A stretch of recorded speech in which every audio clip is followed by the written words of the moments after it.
Vamos começar aqui então dando continuidade ao nosso capítulo 2, né, a continuação do cérebro e a espiritualidade. Vamos trafegar um pouquinho menos no nosso campo de apresentação, para a gente poder também conversar um pouquinho mais, tá? Então, capítulo 2, a gente vai continuar falando da parte científica do Richard Davidson, né?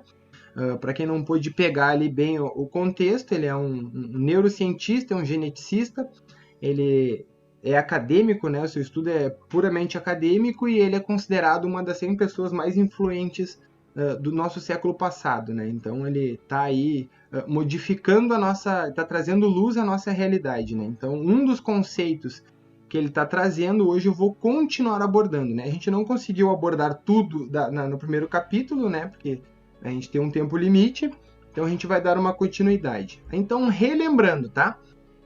Para a gente relembrar um pouquinho do primeiro capítulo, porque isso aqui é uma parte importante.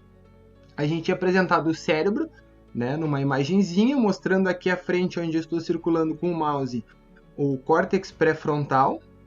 E rapidamente relembrando, dentro dos estudos, ele constata, né, os estudos mostram que os bons pensamentos de ordem positiva, eles iluminam a parte esquerda do córtex pré-frontal. Pensamentos de ordem negativa, eles iluminam a parte direita do córtex pré-frontal. Ao iluminar a parte esquerda do córtex pré-frontal, ele vai ter uma ligação, ele vai ter um estímulo aqui no hipocampo. Então ele vai fazer uma mensagem para o hipocampo, não, desculpa, para o hipotálamo. E o hipotálamo, ele produz alguns tipos de hormônios, né? Como serotonina, como dopamina, que são aqueles hormônios que nos fazem bem, aqueles hormônios que dão aquelas sensações positivas, que nos dão ânimo. E são o que a gente pode considerar de boas sensações, né? A gente tem aqui o lado direito do córtex pré-frontal, e quando a gente ativa essa área, ele vai ativar a nossa amígdala esquerda, tá? Aqui a nossa amígdala esquerda. Ela por si só não produz um hormônio, tá? Ela vai ter uma ligação direta com as glândulas suprarrenais. É ela a mensageira, é ela que vai ativar essa produção dos hormônios que a gente considera negativos, né? Como a gente falou no último, a gente tem os hormônios do cortisol, que deprime a nossa imunidade, a gente tem também pelas glândulas suprarrenais a produção de adrenalina, de noradrenalina, que são hormônios que têm as suas funções, né, são úteis à sua maneira, mas que em excesso eles acabam nos prejudicando. Então o que acaba acontecendo, né? A gente produzindo constantemente os hormônios considerados negativos, que deprimem o nosso sistema imunológico, que nos causam as doenças, né, a gente vai ter essa ligação. Então, o sistema ele é bem simples, ele é bem fácil de entender, né? Nós temos a ativação do lado direito do córtex pré-frontal com a amígdala, que vai produzir esses hormônios das sensações ruins, e o córtex pré-frontal esquerdo com o hipotálamo, que vai produzir os hormônios das boas sensações. Né? Básico, isso está lá bem explicadinho no primeiro vídeo, então é só para a gente relembrar. Então, o que aconteceu, né, nesses estudos, né? Primeiro de tudo, vamos falar um pouquinho de biografia, tá? Ele estava fazendo palestras sobre meditação, nos anos 80 ele teve uma forte depressão, ele estava nas condições de uma depressão que estava bem complicada, ele tinha uma série de colegas que faziam meditação. Então, dessa questão, né, dos colegas que faziam meditação incentivavam ele, né, a questão de praticar a meditação, que isso ia ajudar ele com a sua depressão, então ele decidiu, né, vamos fazer, né, eram colegas universitários, era colega da faculdade, ele começou. E quando ele começou a meditar, ele sentiu uma melhora enorme, ele acabou curando essa depressão, ele teve até uma ascensão do que ele considera o seu ser, né, uma melhora de si mesmo. Então ali ele começou a sentir a positividade dessa interiorização. Como ele era ambiente de Harvard, ele fazia psicologia na época, ele teve um alto preconceito, disseram para ele que ele ia queimar o filme dele, mas ele decidiu, enfim, bom, vou tocar ficha, eu quero entender o que acontece no laboratório, eu quero entender o que acontece cientificamente. Então ele foi atrás, começou a fazer os estudos e ele teve alguns resultados espantosos, na verdade, né? Ele descobriu primeiro que existe algumas maneiras de meditar. Então, as maneiras mais incentivadas pela ciência, mas que também corre dentro da religião budismo, né? Que é a meditação da consciência plena, onde a gente volta para dentro de nós e começamos a perceber o nosso corpo. A gente vai fechar os olhos, vai prestar atenção na respiração, mas depois de prestar atenção na respiração, a gente vai começar a sentir os membros, né? Onde está meu pé, onde está minha mão, o meu corpo. Depois que a gente percebe, tem a consciência do corpo, a gente começa a ter a consciência das nossas emoções, dos nossos pensamentos. Então a gente começa a fazer uma espécie de scan de nós, como se nós fôssemos uma terceira pessoa, né? O nome disso é meditação da consciência plena. Ela tem alguns resultados muito interessantes, porque ela ajuda a gente a controlar sentimentos e emoções negativas, né? Pode parecer que ela não tem um link direto porque tu está prestando atenção em ti e não está treinando nada, mas o simples fato da gente entender e sentir o corpo, a hora que isso interfere, nos ajuda muito no autocontrole, no dominar, né, essa questão das emoções e dos sentimentos.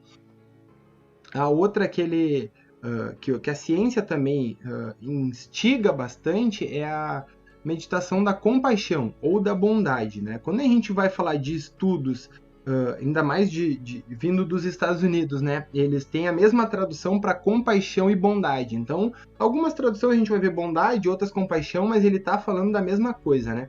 E a meditação da compaixão, tu vai, primeiro de tudo, né? Óbvio, ter aquela postura boa, vai se concentrar, prestar atenção na respiração, e aí vamos começar a visualizar na nossa mente que a gente está sendo bondosos com as pessoas, né? Pessoas do nosso dia a dia, pessoas que a gente gosta, a gente vai avançando, a gente pode pensar que abraça um desconhecido, que fala boas palavras, que ajuda uma pessoa que está passando por necessidades. Então a gente vai fazendo com que o nosso cérebro imagine essas circunstâncias, né? E os efeitos, eles são um pouco espantosos, porque ele começa a ativar a parte esquerda do córtex pré-frontal, ele começa a ter uma ascensão dessa região, o que a gente acabou já vendo os benefícios, né? Como isso pode ter uma alteração genética para positivo, como a gente pode ter uma imunidade melhor tendo essas questões, né? Então, existem outras maneiras de meditar, mas a ciência vai trafegar bem nessas duas, né? As que os efeitos em laboratório são os mais... Não que os outros não tenham efeitos maravilhosos, tem, mas é os dois que a ciência mais considera positivos, né? Então ali eu coloquei como meditar, esses dois modelos os efeitos, os que são mais utilizados, e os efeitos, eles estão bem linkados àquele primeiro capítulo que a gente estudou juntos, tá? Que ele vai dizer ali sobre o aumento da imunidade e uma questão de mudança positiva na genética. A gente pensa, né? Mas aquilo era para bons pensamentos. Mas a meditação, ela tem uma grande ativação nos bons pensamentos e no controle dos maus pensamentos. Então eles estavam pesquisando pessoas que meditam há 10 anos, há 15 anos, há 20 anos, e monges, no caso, né? Monges que meditavam há 20, 30 anos, 4 horas por dia. E os resultados, eles eram... né, espantosos, porque eles tinham as amígdalas praticamente atrofiadas, né? Elas estavam ali de enfeite, né? É como se essas pessoas não se sentissem mal, não tivessem mais liberação de cortisol e adrenalina, porque para eles não tinha, né, aquela utilidade. O corpo funcionava completamente nas questões positivas que a gente já vinha falando. Então, os efeitos, eles são, né, extremamente positivos, né? Questão da melhora da imunidade, questão do... até nós podermos chegar numa questão genética, e as reações nos cérebros, elas são bem simples, como a gente já tinha apresentado, né? Bastante ativação do lado esquerdo, pouca ativação do lado direito, as amígdalas quase atrofiadas, o hipotálamo praticamente funcionando a todo vapor, a nossa imunidade lá em cima. Mas isso nós estamos falando de pessoas que meditam 10, 15, 20... claro que um ano de meditação, né? Eles fazem teste até com pessoas que começaram a meditar agora e já começam a ver os efeitos no cérebro na primeira meditação. Se na primeira tem já uma grande diferenciação no cérebro, 1 ano, 5 anos, 10 anos, quanto mais a gente vai, né, desestimulando o cérebro com os pensamentos negativos e estimulando com os cérebros positivos. E nessas apresentações, tá? Ele estava fazendo as apresentações, expondo os resultados da medicina, dos estudos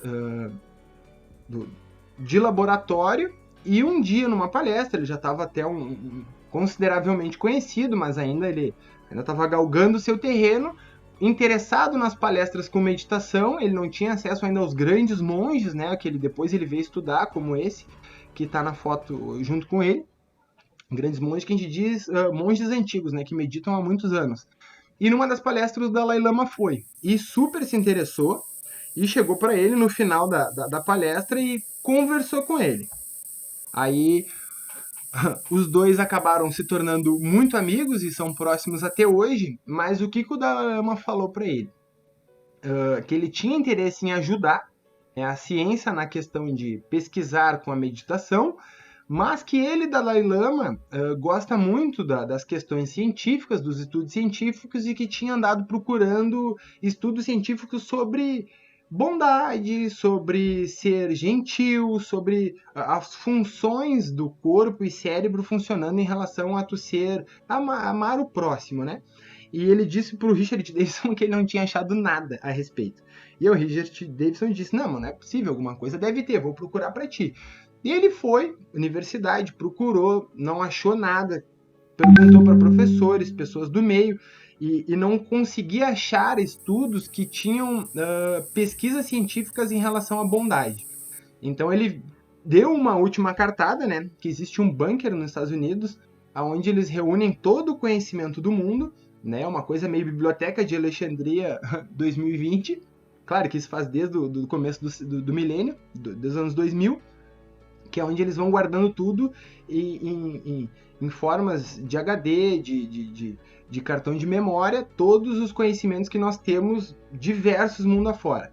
Por quê? Caso aconteça um hecatombe, um cataclismo, uma terceira guerra mundial, o nosso conhecimento não será perdido, porque a ideia é que a gente possa, caso aconteça uma grande tragédia, a gente não precise começar do zero, né? Os nossos estudos estão gravados. Então ele conheceu o pessoal que toca o bunker, que vai alimentando ele, e perguntou, olha, tem tudo aí que eu posso conseguir de melhor, né?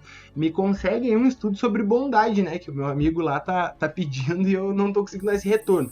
Foi, pesquisou e não achou. Aí ele pensou, bom, se não tem, eu preciso fazer. Como a gente vai fazer um estudo sobre bondade, né? Se a bondade ela é considerada no nível psicológico hoje, assim, na época de 2010, era considerado como uma questão de recompensa, né? Seja bom e tu vai pro céu. Se tu for mal, tu vai pro inferno. Então as pessoas eram bondosas por medo. Era uma crença da psicologia da época, né? Então ele precisava fazer um estudo, e como é que ele ia fazer se tecnicamente as pessoas já estão poluídas pela sociedade? Então ele decidiu fazer com crianças. Eu vou acelerar um pouquinho, tá? Pra gente poder enxutar o tempo. Então ele decidiu fazer com crianças, porque as crianças ainda não estão no meio social ainda, poluídas pelo meio social, e ele dividiu o estudo em 3 partes, né? Como está ali, ternura, gentileza e bondade. Lembrando que bondade e compaixão na tradução é godness, vai aparecer igual para bondade como para compaixão. Então depende do estudo, mas de forma geral o pessoal chama de bondade, tá? Então ele dividiu lá ternura, gentileza e bondade. O que ele fez com as crianças? Ele botava a criança sentada com os eletrodos, ressonância magnética funcional e eletroencefalograma, e via as atividades cerebrais. E falava para a criança, lembra da pessoa que tu mais ama. Dele, mamãe, papai, o irmão, a vovó. E eles pensavam, agora eu vou te dizer uma coisa, mamãe está muito doente. E aí ele sentia aquela ternura, assim, dele, não, mas como assim a mamãe está doente? Ele, como é que tu pode ajudar a mamãe? Dele, não, eu quero ver a mamãe, eu quero falar com a mamãe, quero dar um abraço, quero dar um beijo. E ele via que as crianças com a ternura, né, que era de um ente querido que ele mais amava, ativava a área do lado esquerdo do córtex pré-frontal. Eles começaram a ficar intrigados, né? Falar de uma pessoa que ama ativa o lado esquerdo do cérebro, assim como ativa nas meditações, bom, tudo bem, né? Vamos seguir em frente, o estudo é grande, tá? Então, pelos corredores, a criança estava indo fazer lá as pesquisas, né? Participar das pesquisas, dos estudos científicos, e passava pelo corredor um cego. E aí eles começavam a anotar, né? As crianças que paravam e ajudavam o cego, e as crianças que não ajudavam. vinha uma senhora, derrubava os livros e as crianças iam, juntavam os livros e outros não juntavam. Daí ele pensou, bom, então agora vamos, né, diante disso, separar eles por ordem. Aí eles perguntavam, tu viu aquele senhor cego que estava no corredor?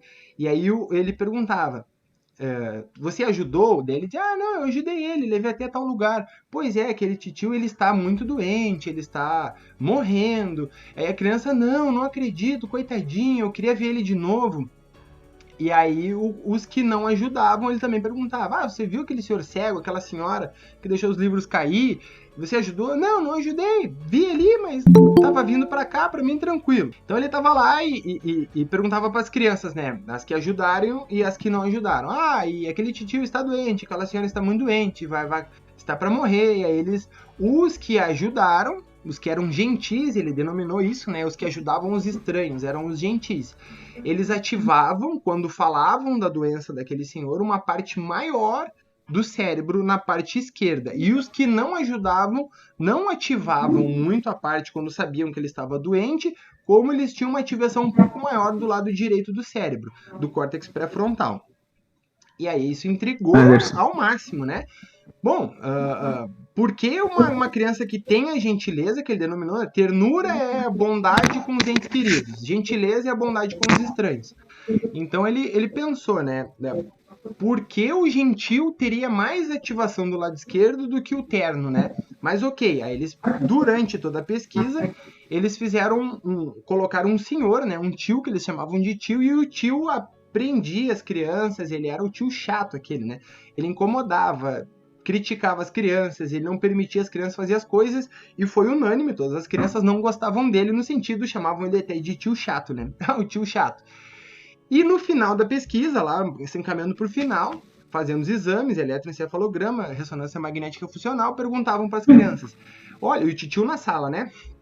O titio, né, o Beltrano de tal, ele está muito doente, ele está prestes a morrer, e as crianças, algumas levantavam, abraçavam ele, beijavam, perguntavam se ele precisava de ajuda, outros choraram, viu, não, titio, e os outros, de uma outra categoria, não deram bola, no caso, né, teve até os que riram, né, não, pois é o tio chato, né, tá se ferrando, né, então eles viram que dentro do que eles consideravam os inimigos, as pessoas chatas, as pessoas que nos causam aversão a nós e a elas, né? Eu tenho aversão a ela a mim, né? Seria um inimigo, assim, no termo geral da palavra.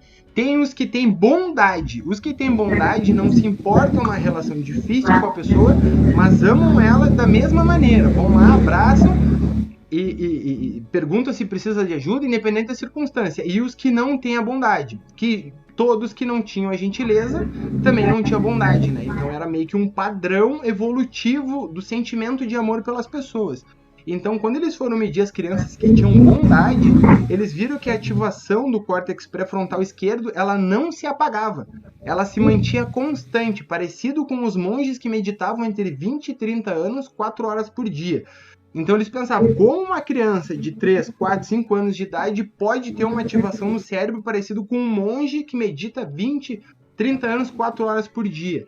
Então eles dividiram para o entendimento que ternura, as crianças que todo mundo ama alguém muito próximo. E isso gerava alguma ativação do lado esquerdo do cérebro. Gentil era aqueles que, mesmo com estranhos, eram bondosos, eram carinhosos. Esses tinham uma ativação maior do lado esquerdo do cérebro, e os que não eram gentis não tinham a mesma ativação. E a bondade era o mais surpreendente, que amavam, eram bondosos e carinhosos até com os inimigos.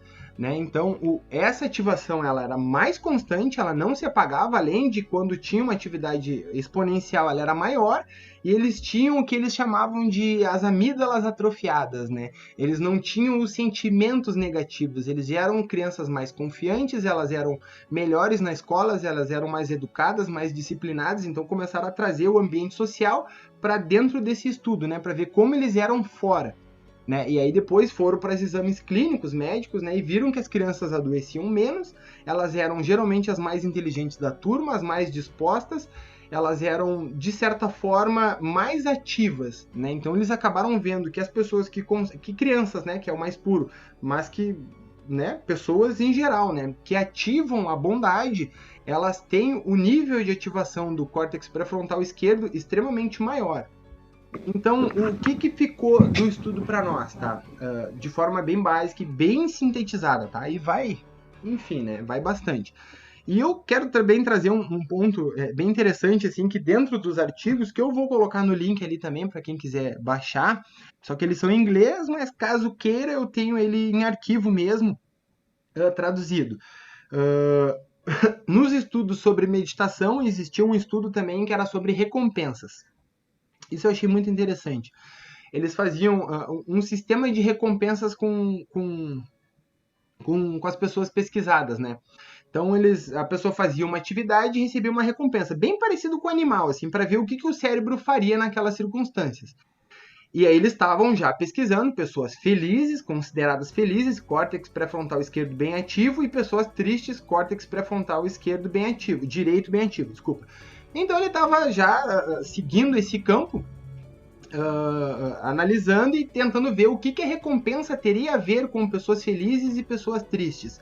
E dentro dos estudos, dentro das recompensas, eles trabalharam com dinheiro, monetização, dinheiro mesmo, né? Papel. Então, vai fazer tal atividade e vai ganhar um dinheiro. E o mais surpreendente do estudo é que ele dizia assim na conclusão final: as pessoas de grande ativação do córtex pré-frontal direito, ou seja, as consideradas tristes, bastante ativação nas amígdalas, quando faziam atividade e recebiam dinheiro de recompensa, se sentiam felizes e prazerosos. As pessoas consideradas com bastante atividade no córtex pré-frontal esquerdo, pessoas consideradas felizes, quando faziam sua atividade já estavam felizes e quando recebiam dinheiro não davam bola. Não se sentiam recompensados, achavam que o dinheiro não era um tipo de recompensa que merecesse atenção. Então, o contexto assim, final, superficial, falando que quanto mais triste a gente é, mais a gente considera o dinheiro algo prazeroso e grandioso na nossa vida. Quanto mais feliz e equilibrado, menos a gente valoriza isso. Né? Isso está dentro de um dos estudos, eu vou mandar para o pessoal e depois, se alguém quiser, eu até sinalizo aonde ele comenta isso. Né? Eu fiquei bem surpreendido, eu achei bem interessante, né? Então, só para a gente encerrar, pedidos da Dalai Lama, né, e Richard Davidson. Ternura, quando a gente sente bondade e amor pelas pessoas próximas. Gentileza, quando a gente sente amor e bondade pelos desconhecidos. E a bondade ou compaixão, quando a gente ama até quem não gosta da gente ou a gente supostamente não consegue ter uma boa relação. Então, quanto mais elevado o nível de amor, mais o cérebro funciona desta maneira, né, de ter até um aumento da imunidade e poder até ter uma questão evolutiva do próprio gene, né? Imagina o próprio DNA mudando para melhor. Então, lá no capítulo 1 a gente fala, né, sobre os bons pensamentos. O que são de fato os bons pensamentos? Eles são a origem do nosso amor, da nossa bondade, da nossa gentileza, da nossa ternura, das nossas virtudes em relação ao próximo. Né? Então, o próximo, ele é a próxima pessoa, ele é o nosso irmão. Então, o próximo ele é bem amplo, vai desde o nosso familiar ao desconhecido até as pessoas que não gostam da gente e até fazem questão de nos prejudicar. Né? Então, quando a gente fala de bons pensamentos, a gente fala de como os nossos pensamentos virtuosos se dirigem ao próximo. Ou a falta dele, as nossas fraquezas, os nossos defeitos, as nossas vicissitudes agridem o nosso próximo, sendo a origem dos maus pensamentos. Se eu sou fofoqueiro, se eu reclamo, se eu sou grosso com as pessoas, se eu sou estúpido, se eu acho que eu tenho que reter as coisas para mim. Enfim, né? Aquela coisa bem vícios e virtudes, né? Então, em relação ao nosso próximo. Então, vou trazer aqui para nós um pensamento, né, que eu particularmente demorei muito tempo para entender. Talvez eu não tenha entendido, talvez eu tenha entendido uma parte superficial ainda, mas já considero ele como o nosso caminho, né, o nosso rumo. Então esse cara aí, ele vai dizer para nós assim, né? Eu vou trabalhar primeiro na primeira parte ali. Amar a Deus sobre todas as coisas. É um pouco maior, né? De todas as tuas forças e de todo o teu entendimento. Quando ele fala disso, a ciência ainda está engatinhando nesse ponto, tá? Poderíamos fazer uma nova apresentação sobre os resultados científicos em relação à nossa conexão com o todo, com o ser primordial, com o divino, com Deus, com Alá, com Brahma, com Poimandres, o nome que quiser dar, né? Ein Sof, o que quiser, tá? É o nosso ser primordial, o grande fluxo, né, do amor universal, né? Então, quando fala sobre amar a Deus, a religião está, acho que, engatinhando mais do que na segunda parte que nós vamos falar. Mas quando ele fala amar a Deus sobre todas as coisas, não é ficar de joelho no milho, se prostrando e rezando para ele em penitência.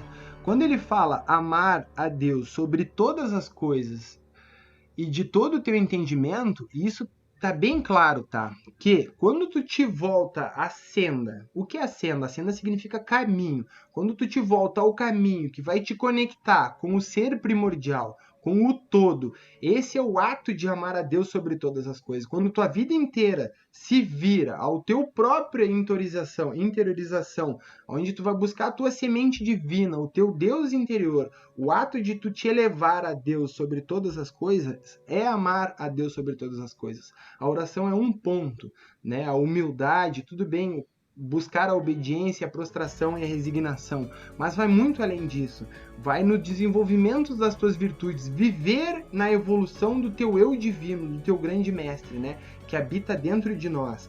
Então, a primeira parte a gente vai falar dessa forma superficial, assim, bem rápida, sobre amar a Deus sobre todas as coisas e amar o teu próximo como a ti mesmo, né? O que o estudo científico da atualidade está nos mostrando?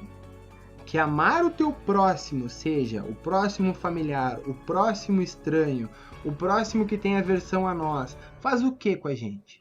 Faz a nossa imunidade melhorar. Nós termos pensamentos melhores, sermos mais inteligentes, mais proativos, com mais senso do contexto do que está acontecendo. Até o nosso gene pode melhorar. Imagina, a tua pele pode ser melhor, o teu cabelo pode ser melhor. Tu pode ser uma pessoa completamente melhor, amando o teu próximo como a ti mesmo, sendo bondoso, sendo gentil e terno com os próximos de dentro de casa, com os próximos que não conhecemos e com os próximos que têm aversão a nós. Quando ele canta essa pedra para nós, amar o teu Deus de todas as tuas forças, sobre todas as coisas, de todo o teu entendimento, e amar o teu próximo como a ti mesmo, eis todos os profetas, todas as leis e os profetas, ele cantou a maior pedra que eu acho que eu consegui catar até hoje com a ciência, sabe? Ele está dando a grande fonte da conexão consigo mesmo e a conexão com o próximo, né? E a ciência já está desvendando isso, né? Então, vou pedir licença agora, deixa eu só encerrar aqui, mostrar esse último slide. Eu vou pedir uma licença aí para o nosso irmão Denis, que ele me mostrou algo que eu devo extremo respeito e extrema gratidão a ele, porque eu não sabia o que era a Cabala. E desde que ele me mostrou isso, ela entrou na minha vida e eu tenho buscado os conhecimentos que eu consigo mais profundos.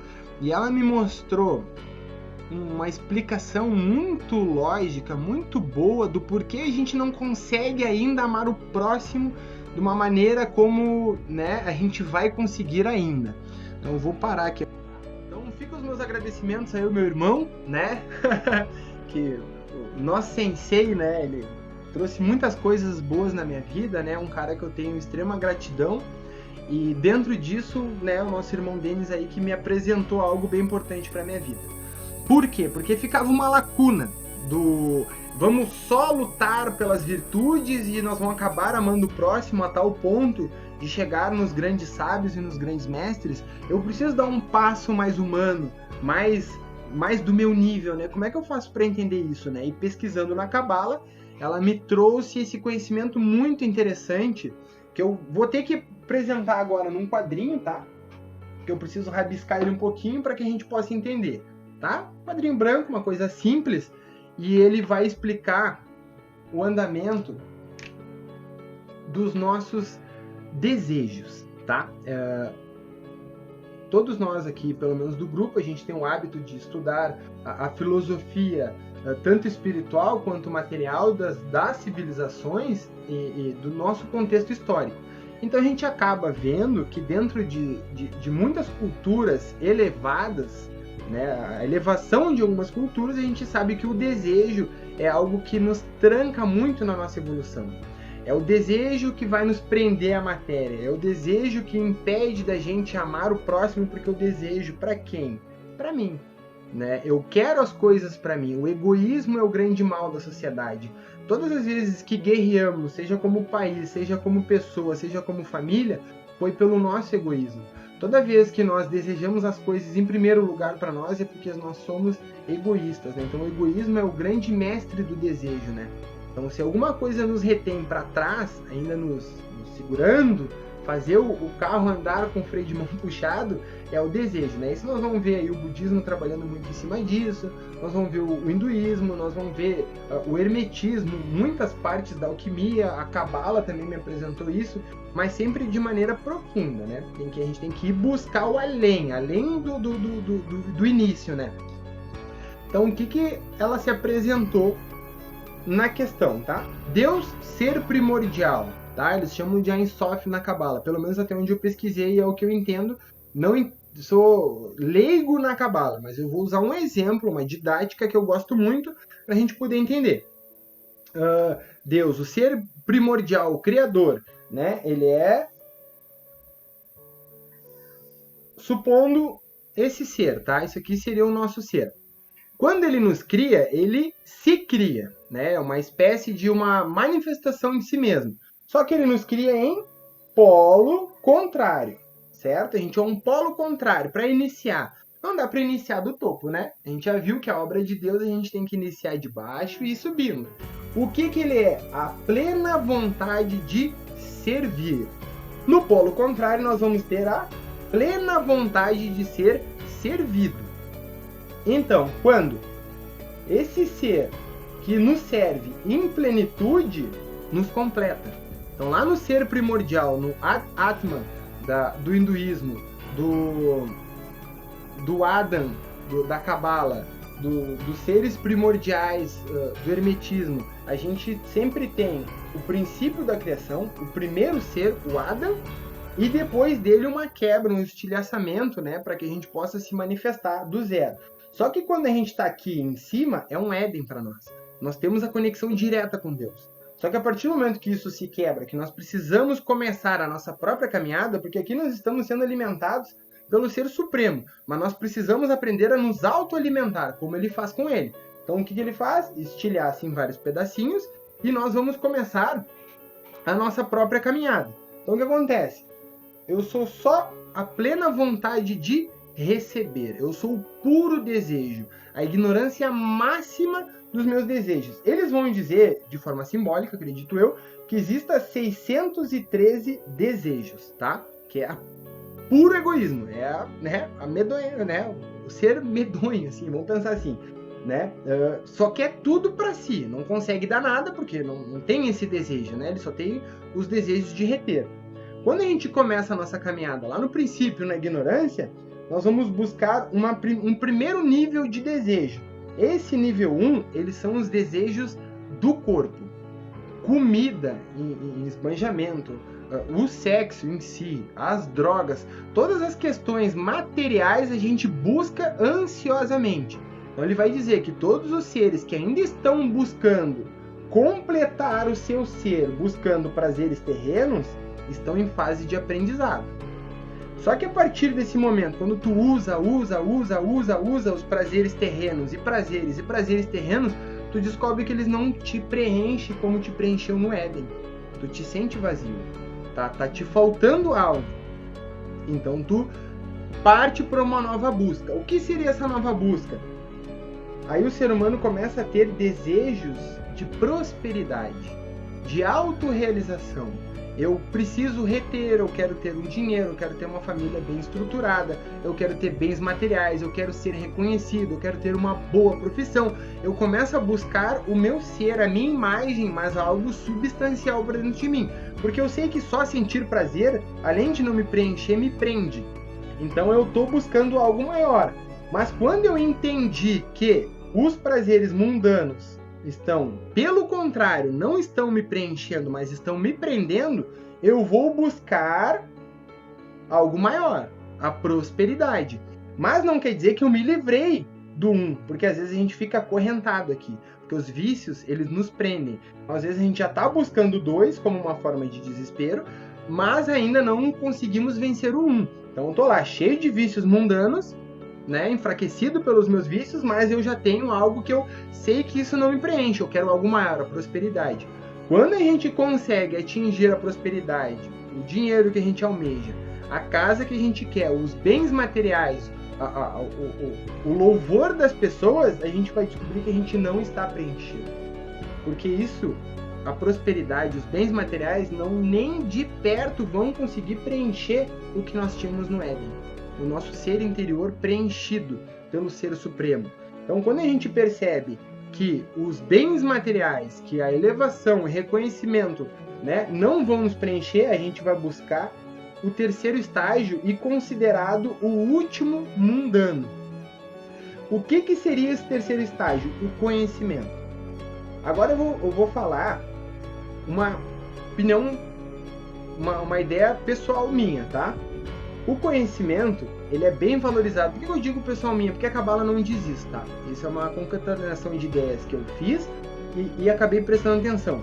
Porque muitas vezes as pessoas conseguem chegar até o terceiro, buscar o conhecimento, mas mesmo assim não se iluminam. Então, quando tu recebe o conhecimento, que é a fonte da libertação da ignorância, Deus valoriza isso aqui. Deus dá um valor a mais, permitindo que só quem tem o conhecimento pode optar em conectar com Deus ou permanecer sobre a matéria. Porque quem não se chafurdou no prazer ainda, ou está se chafurdando no caso, e está desesperadamente correndo atrás da máquina por prosperidade, bens materiais, ele ainda não tem a consciência das coisas. Então, como uma criança vai virar um adulto inevitavelmente, uma pessoa atolada no prazer vai inevitavelmente passar pela prosperidade e inevitavelmente vai chegar ao conhecimento. Quando ele chega no conhecimento, é a maturação do ser. Aqui ele consegue travar a sua evolução. A pessoa que tem o intelecto, o conhecimento, consegue dizer: eu não quero mais evoluir. Eu quero criar as minhas ideias, quero ser o senhor de mim mesmo, quero ser o próprio Deus. Seja o que tu quiser. Então Deus valoriza o conhecimento a ponto de tu poder travar a evolução automática. Porque nesses dois níveis a gente não consegue travar, como uma criança não impede de se tornar um adolescente, um adolescente não impede de se tornar um adulto. Então, claro que a gente sabe que também isso aqui é uma questão de aprendizado e tempo, mas que o conhecimento é algo muito valorizado. Mas o que vai fazer a gente transpor a barreira e conseguir com que chegamos aqui e nos reunir ao ser primordial, ao Ein Sof, a Deus, a Hippoimandres, a Brahma, né? A nossa grande conexão universal é a sabedoria. Quando a gente consegue pegar o conhecimento e aplicar ele. A sabedoria é o conhecimento aplicado, ela é vivenciada no dia a dia. É o amar ao próximo de maneira intelectual, de maneira sábia, é uma transmutação, né? Como na palestra anterior do Rodrigo Sensei, ele fala sobre transmutar o ser. Como nós vamos transmutar o ser se eu tenho intelecto, mas ainda eu não consegui, né? O que me falta? Eu sou inteligente, mas por que eu não consigo estar tão equilibrado? Porque a minha relação com o meu intelecto, ela tem a ver com o meu próximo. Como as minhas virtudes vão se desenvolver. Como a gente vai conseguir transmutar o meu intelecto para a sabedoria. É só a sabedoria que é o começo, de fato, né, da maturidade, que nós vamos voltando a se preencher com as virtudes de Deus. O amor, a paciência, a gentileza, a ternura,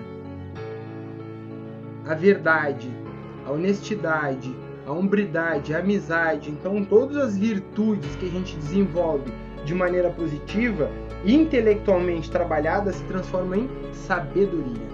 Então, quando a gente começa a se transformar no sábio, como disse o Sensei na exposição anterior, é a grande transmutação. A elevação do ser é quando a gente começa a se reconectar com o nosso eu maior.